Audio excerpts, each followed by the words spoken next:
Welcome back to another episode out on Bike Life. Today we're going to be taking out the 2019 Santa Cruz Bronson.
If you're already a subscriber to the channel, welcome back.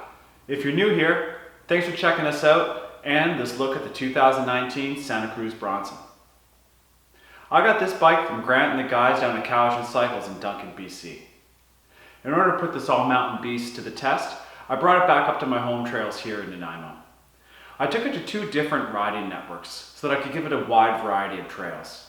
The first place I went was the Westwood Network. This area is a great all-mountain trail and cross-country spot to ride. You can pedal around here for 30 plus kilometers, no problem. You're gonna have everything from cross-country, trail, to some really great new downhill stuff.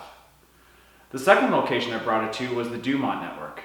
This is a classic Nanaimo area. Lots of technical climbing, good traversing, and some long downhill tracks you can do. The bike I took out was a large size frame and a Carbon CS build kit. I knew going in that the large size frame was going to be too small for me. At 6'2" with a 34-inch inseam, I would absolutely be on an extra large. I felt this as soon as I got on, but it didn't really deter from the review or the overall riding experience. Santa Cruz lists the large starting at 5'9 plus. I would max this out at 6 foot or maybe even 6'1" if you're a little bit shorter on the inseam and your reach preference. This bike comes with two different geometry settings, both high and low, and will accommodate 27.5 wheels and plus size 27.5. For the review period, I had this thing in the low position the entire time. This combination of geometry allowed the bike to feel really planted, but if you wanted it to, it could pop around and be very playful. The VPP suspension setup with the new linkage style that is found on this, the Nomad, and potentially future bikes like a new Long Travel 29 from Santa Cruz next year, if all goes well, is really something to behold. As for the S kit that comes on this bike, it's really well appointed for the price that you get. Suspension wise, you're looking at a Fox 36 Performance with the grip damper. It's 160 mils travel up front, matched to 150 mils travel RockShox Super Deluxe R in the rear. The drivetrain is a full GX Eagle with the exception of the cranks, which are race face. You're going to get the GX shifter, chainring, chain, cassette, and derailleur. It's matched with SRAM Code R brakes with 200 and 180 mil rotors, race face effect stem and bar combo, and a set of race face 30 mil rims paired with DT370 hubs, both in boost spacing. It's finished off with a WTB saddle and a RockShox reverb dropper post with the 1x lever. When it came to climbing, I was really interested to see what this bike would do. Given that it is firmly in that all-mountain category, it should be able to climb proficiently and ideally for a very long time. This was very apparent early on. When I picked it up, I first noticed that it didn't have a lockout on the rear shock. When it comes to climbing on trails or single track, the 2019 Bronson is really quite composed. Really nice firm pedal platform.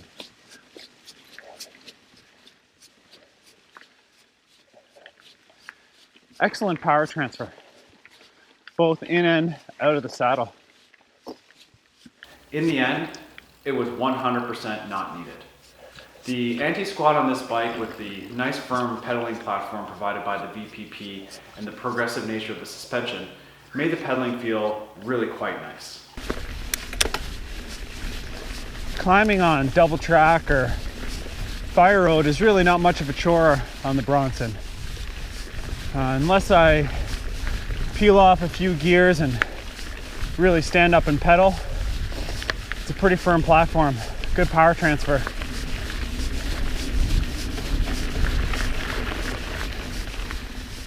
No, it isn't a cross-country bike, but your power transfer is certainly there. I would have no problem pedaling this thing around on long, epic bike rides, 30, 40 kilometers plus, all day mountain descents, no problem at all. I was really quite impressed with how well the bike was composed when climbing both trail and on fire roads on the testing period that I did have. In the end, I was really impressed with the climbing on the Santa Cruz Bronson. I did a fair amount of trail riding and general traversing on this test period because of the type of bike that it is. I'm talking moving across an area, not focused primarily on just up or down. Because of the geometry and the weight of this bike, it was really fun in this environment. The bike itself feels very firm and supportive. The chassis is very stiff, but the weight is incredibly low. It feels lighter than I think the bike actually is. Part of that is because of that nice pedaling platform. There's not a lot of pedal bob and you're not sinking into your travel more than you should be. When just cruising around, having fun, riding your bike, the Bronson really is a blast. You can go up and down the trail, feel as planted as you want, or pop and move around the trail, no problem at all. This thing is really a good all-around bike. It will suit a lot of different riders with a lot of different riding styles. Depending on your location or your riding style, the ability to change the geometry slightly with a flip chip on the rear shock is a nice addition, though if it was me, I would probably leave it in the low position the entire time. I like the confidence it gave when descending, and I did not find that it compromised the general trail riding or climbing in the least.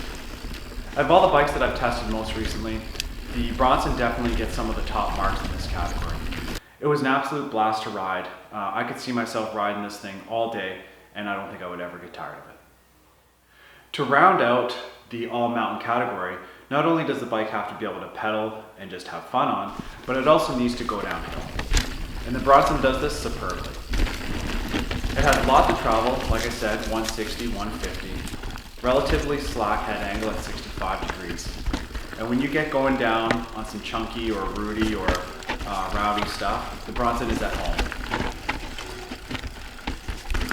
Because the bike is very versatile in the way that it rides, you can either find yourself feeling very planted, or if you want to jump around, take some jumps, take some drops, hop off rocks and roots, the Bronson will do it all. The bike really is very composed when going downhill. It is very planted, and the suspension feels great. It reminded me a little bit of the Nomad, although obviously not as dampened as that bike. While the Nomad really flattened everything out, made the trail manageable, but also a little bit dull. The Bronson was a nice happy medium. It soaked up lots of chunky hits, lots of rocks and root gardens, but it left you feeling engaged with the trail. You could tell what was going on, and that was a nice bonus. When looking at the Bronson's category, it really is quite comparable to other bikes in the market. It is kind of in that middle ground. There might be a few bikes out there that are a little bit cheaper, and there's going to be a few that are going to be a little bit more. But you are going to get that value out of your bike. When it comes to Santa Cruz, you are getting a really great warranty program. You're getting a really good build quality and an exceptional attention to detail. I would have no problem paying the minor upcharge on a Santa Cruz over some other brands, purely for the quality of the bike that you do get. They're not overly complicated. The VPP is easy to work on. The spec for what you pay is on par with other manufacturers, and their carbon layup on both their C and CC bikes is great. If you are in a lower price bracket, most Santa Cruzes now have an aluminum option, which is great and is going to save you a few thousand extra dollars as well. So what are my overall thoughts, and who might this bike be for? Well, this is definitely a bike that can do it all. No, it isn't a pure cross-country bike, and no, it isn't an enduro race bike. It's not meant to be. The Santa Cruz Bronson will take you anywhere you need to go. You could ride this on any trail network and you're going to have an absolute blast. You're going to be able to pedal this thing all day. You're going to be able to go out and have a fun, playful ride. You're going to be able to go down just about anything you want to go down, and you're going to have no problem doing that. Definitely nice over that chunky stuff. Not fully deadened by the bike suspension, but maintains that traction really nice. If you're looking for one bike to do it all, you're not in a position where you want a cross-country bike plus an enduro bike. You only want to have one thing in your garage. The Santa Cruz Bronson should absolutely be at the top of your list. It's not going to matter if it's the aluminum, the Carbon C, or the Carbon CC bike. All of them are going to be great. The geometry on this bike really is spot on. The suspension platform is excellent, and once you throw a leg over this thing, get up on the hill, you're going to know exactly what I'm talking about in short order. This bike really is at the top of the list and at the top of its category class.